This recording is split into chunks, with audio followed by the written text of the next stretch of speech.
So let's go to the top and see if we can't get ourselves some answers. Brian Tamaki is with us, along with Richard Lewis. Good evening. Hi, Mike. What's gone wrong in Brisbane? Well, nothing's gone wrong as far as we're concerned.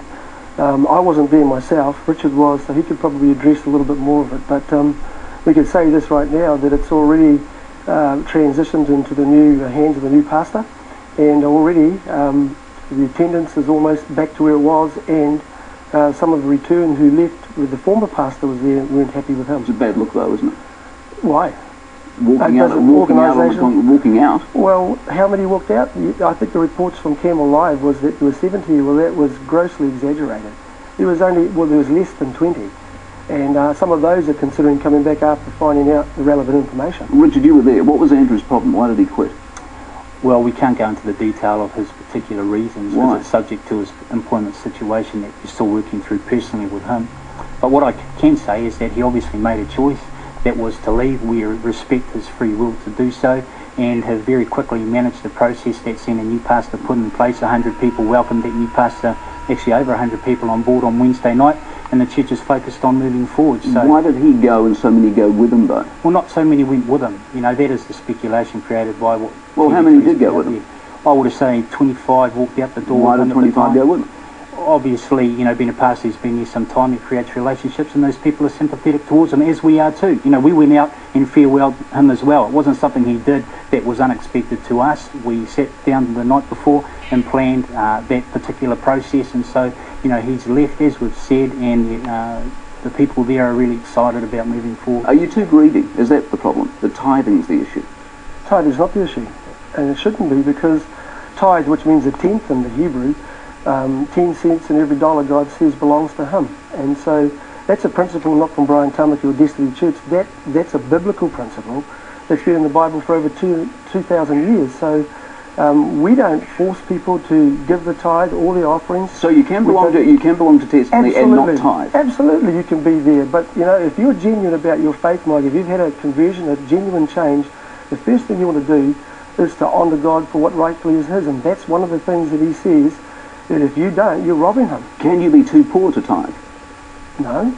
If you're getting an income, how can you be poor? And if you lead people to believe that they're poor, which people are saying, then they're going to believe that. Well, when are they going to lift themselves out of their poverty traps or wherever they are and do better in life? I encourage people that from wherever you are, you're not poor enough to begin your prosperity or to do better in life.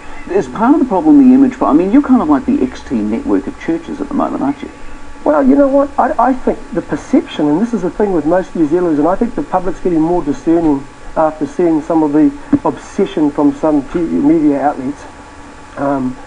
I think that the stereotype that people have of a minister on a bicycle, white ring of confidence, with a stipend paid in a two-bedroom little manse, is not what I fit into. And that's not because I purposely went out to do that, but I believe we have a relevant gospel.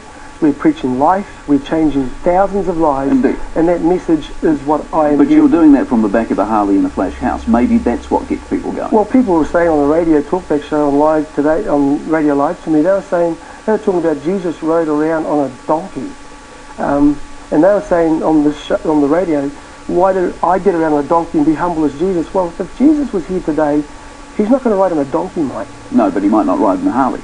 What's wrong with a Harley? I'm not saying anything's wrong with a Harley. I'm just wondering if part of the perception is that you cannot be too poor to tithe, yet you at the other end of the spectrum are pulling down a six-figure salary on the back of a Harley with a very nice house, thank you very much. There's contrast that there that people see. That equates with 30 years, which is my 30th, we're celebrating our 30th wedding anniversary this month. 30 years of living well, not wasting it, and my wife and I came to Auckland after we owned our own house in our 20s. We've worked hard all our life. But do you think that's part of it? No, well, I mean, I'm not judging, Ron. I'm just saying, do you think that's part of it? If it is, then we have to change our perceptions. And I'm willing to do that. Because if you can't live in a decent house, have a decent vehicle, and have a salary that's commensurate with the work that I do, then why should somebody like, and say Telecom, company by the way is failing us, and the guy gets 3-4 times the amount of I, how many lives has he changed? So when you say 3 or 4 times, the guy at Telecom's at 7, so you earning 2? I don't know. How much are you earning? Well, I don't need to tell you. No, I know, but It's not your business, it's nobody else's Is it a business. good six-figure salary? The suggestion Well, is you're it's a nobody's good six-figure salary plus $500,000 That's not really a year. the point. And that's Well, it's not exorbitant as that, Mike. And what I'm saying here, though, it is comfortable, but it's not extravagant like the media is exaggerating on. And I think after this time, it's 30 years of the ministry that I've been in, by the way, and the churches that we do, the work that we do, you know, we fund ourselves. We have to raise money. The Presbyterian Church, as the Herald said today, the Methodist Church, the Catholic Church and Salvation Army. They tithe as well. Well, they do. Yeah. They've been taking tithes and offerings and giving for hundreds of years. 30 million a year the Presbyterian takes, and you're talking about a mere 7 million from us. Is there an EFTPOS machine in the church, Richard? Of course there's an EFTPOS machine at the church. So you go to the church, you sign your AP, then you go straight to the AP. I mean, that doesn't look good, doesn't it? I mean, this is more of a branding problem. I mean, you know, who's got an EFTPOS machine in a church? Everybody. What? What? Where have you been? I've been to church and never seen one pastor phoned me today, Mike, and said they got 8 EFTPOS machines in their church. And that wasn't this is not what we put in there. People asked for it because it's convenient to use. An EFTPOS machine, by the way, that's in the foyer on the side, it's there for convenience. Come on. Church I go to doesn't have an EFTPOS machine, nor would they ever. I mean, that's weird. That's wacky. There are people do you tie to your church? No, I don't. No, of course not. Okay, well, you're robbing. Well, that's fine. But I mean, an EFTPOS in a church. Why has the ring got your name on? My ring hasn't got my name on. No, the covenant ring. Why has the covenant ring got your name on? That was a decision that was made by the pastors and many of the leaders in the movement who decided that after they formalised the covenant, that's an agreement or commitment to the mission, to the work, to the vision that's in my heart. And they felt that it was really right to formalise it and seal it with a ring that they decided they would buy themselves. Nobody was forced to buy it. Do they have to worship you when they take the covenant? Absolutely not. Can they speak out against the church when they break the covenant? Does speaking out break the covenant? You've just heard these guys speak out. On Campbell Live, they had people speak out. Does it break the covenant, though?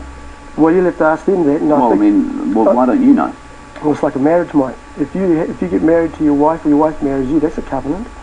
And so you make an agreement and an oath that till death do we part. So you break the covenant, in other words, well, if you speak obviously. out. So not speaking out. Speaking out against the church. Somebody can, no, they can speak out. I don't have any control of what they say. No, I know you don't, but does it break the covenant? Well, they only break the covenant if after they've made it, they choose to divorce or to separate from it. Do you have men-only meetings? Absolutely, we have men-only meetings. Do you have women-only meetings? Well, I'll tell you something. Destiny Church is a family church, and it's very robust, and it's a man's church. Do you have any? So you don't have women-only meetings? Absolutely, we do. So you have Hannah takes Destiny Woman, and we have 2 or 3 of those a year, and we have a major one at the conference.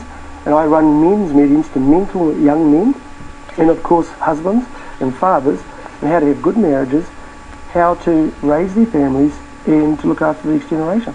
I looked up cult today, because this is the other fascination that people seem to have. A cult, a religious group often living together whose beliefs are considered extreme or strange by many people. That's you. Well, if that's a cult and it's extreme, then the Bible is extreme.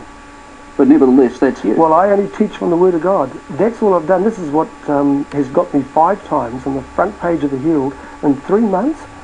And it's nothing that we've done. We even put ourselves, you asked us to come here.